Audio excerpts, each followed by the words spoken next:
That third failure in a row, did you think, I need to pack this in? Never. Why not? I don't ever give up. I'd have to be dead or completely incapacitated. Really liking what you do, whatever area that you get into, given that even if you're the best, there's always a chance of failure. So I think it's important that you really like whatever you're doing. If you don't like it, life is too short. If you like what you're doing, you think about it even when you're not working. I mean, it's something that your mind is drawn to, and if you don't like it, you just really can't make it work, I think.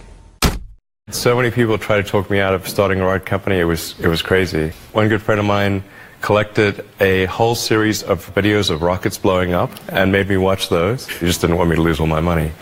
We're doing these things that seem unlikely to succeed, and we've been fortunate, and at least thus far they have succeeded. Now is the time to take risk.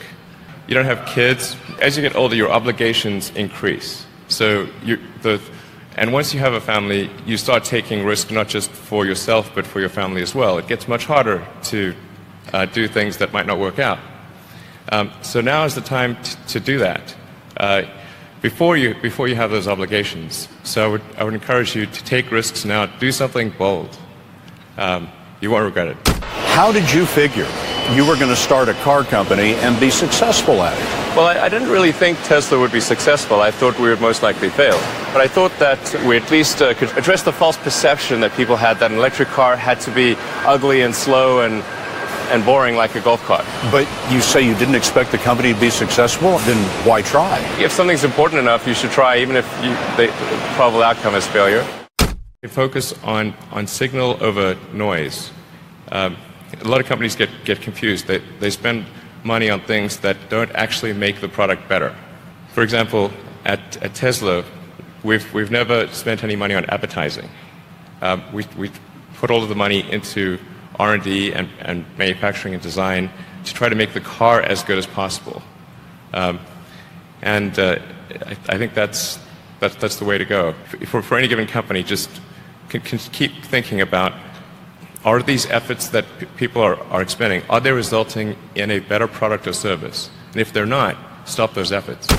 When I interview someone to work at the companies, would be to ask them to tell me about the problems that they worked on and how they solved them. And if someone was really the person that solved it, they'll be able to answer multiple levels. They'll be able to go down to the brass tacks.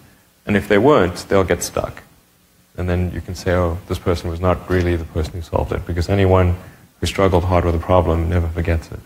If you're creating a company or if you're joining a company, the most important thing is to attract great people. So either join a group that's amazing, that you really respect, or if you're building a company, you've got to gather great people. I mean, all a company is a group of people that have gathered together to create a product or service. And so depending upon how talented and hardworking that group is, and the degree to which they are focused cohesively in a good direction, that will determine the success of the company. So do everything you can to gather great people if you're creating a company. You've got to make sure that whatever you're doing is a great product or service. It has to be really great. And I go back to what I was saying earlier, where if you're a new company, I mean, unless it's like some new industry or new market that, if it's an untapped market, then you have more ability to, the standard is lower for your product or service. But if you're entering anything where there's an existing marketplace against large entrenched competitors, then your product or service needs to be much better than theirs. It can't be a little bit better, because then you put yourself in the shoes of the consumer, and they say, why would you buy it as a consumer? You're always going to buy the trusted brand unless there's a big difference. So a lot of times, entrepreneur will come up with something which is only slightly better. And it can't just be slightly better. It's got to be a lot better. Depending upon how well you want to do, and particularly if you're starting a company, you need to work super hard. So what does super hard mean? Well, when my brother and I were starting our first company, instead of getting an apartment, we just rented a small office and we slept on the couch. And we showered at the YMCA, and we're so hard up, we had one computer, so the website was up during the day, and I was coding at night. 7 days a week, all the time. And I sort of briefly had a girlfriend in that period, and in order to be with me, she had to sleep in the office. So work hard, like, I mean, every waking hour. That's the thing I would say, particularly if you're starting a company.